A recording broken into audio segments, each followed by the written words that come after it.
Ed Yardeni is with us. He's president at Yardeni Research. He's with us to talk about markets and, of course, what's happening with U.S. yields there. Ed, good morning. Good to have you with us here. I mean, U.S. jobs, once again, a bit of a... Is it a head fake or you think this is something real?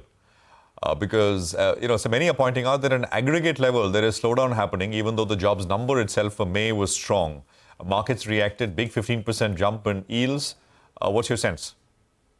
Yeah, my sense is that the numbers overall really were consistent with a U.S. economy that's proven to be remarkably resilient to the tightening of monetary policy over the past couple of years. I think interest rates have normalized. Interest rates are back to where they were before the great financial crisis. And so far, the economy is doing fine and the stock market's at an all-time record high. I know that the numbers created some confusion because two different measures of employment indicated a different direction for the labor market, but I side with a number that looks strong, and that's certainly consistent with many other indicators we have of the labor market. So it looks good to me.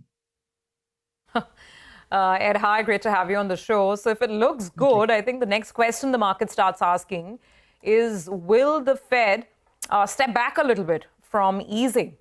What's the sense you have right now? And is that possibly something that could bother the market? How many rate cuts do you think are penciled in, and will the Fed deliver? Well, I've given my opinion on what the Fed should do over the rest of the year is simply to take a vacation, just take the rest of the year off. I don't think they're going to be doing anything. I think that the economy is doing well enough, inflation is moderating, that there's really no justification at all for lowering interest rates. And if they go ahead and lower interest rates without it being absolutely necessary, they could get a melt up in the stock market, which would create other problems, as we saw in the late 1990s.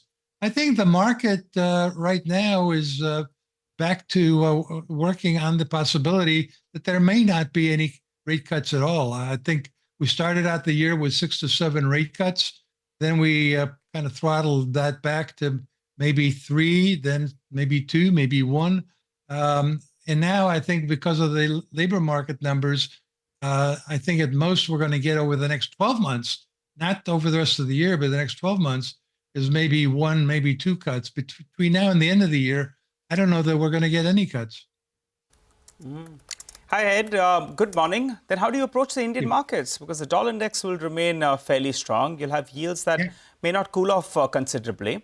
How do you approach a market like India? In the past, you've said India has always remained an attractive market and the foreign flows will come back. Now we have a coalition government, so we have continuity, but maybe not in the form that was expected, at least domestically. How do you approach Indian markets at current levels, given that the Fed may not be loosening anytime soon? Well, I think the election results were actually pretty encouraging in the sense that India is a democracy.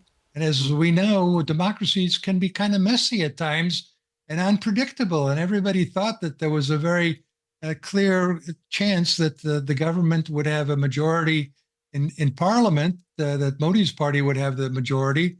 And instead, the voters decided they didn't want to provide that majority. So there's checks and balances. That's a good thing for any democracy. And yet, I think Modi is very popular from what I understand, and his policies are likely to continue to move India ahead in terms of infrastructure spending and taking advantage of this tremendous opportunity that India has as countries are looking to move out of China to somewhere politically more stable.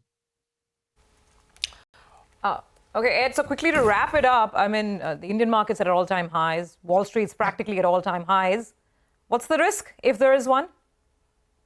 Well, there's always a risk. I think the risk that inflation will stop going down, I'm not in that camp.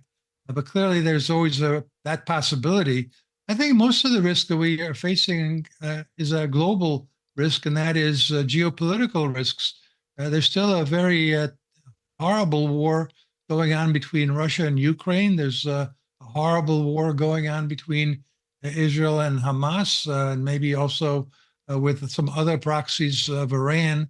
And then there's always the concerns about what China will or will not do with regards to Taiwan. So I think that's where the risks lie right now. But other than that, the U.S. economy looks quite good. The Indian economy looks quite good. Europe looks kind of slow. China looks kind of slow. You add it all together, and I think you've got an environment where global stock markets have correctly anticipated that the outlook is, on balance, positive. Okay.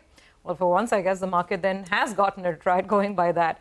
Ed, Yes. good talking to you. Good talking Thank to you you. today. Thank you very much. You have a great week, and we look forward to connecting again.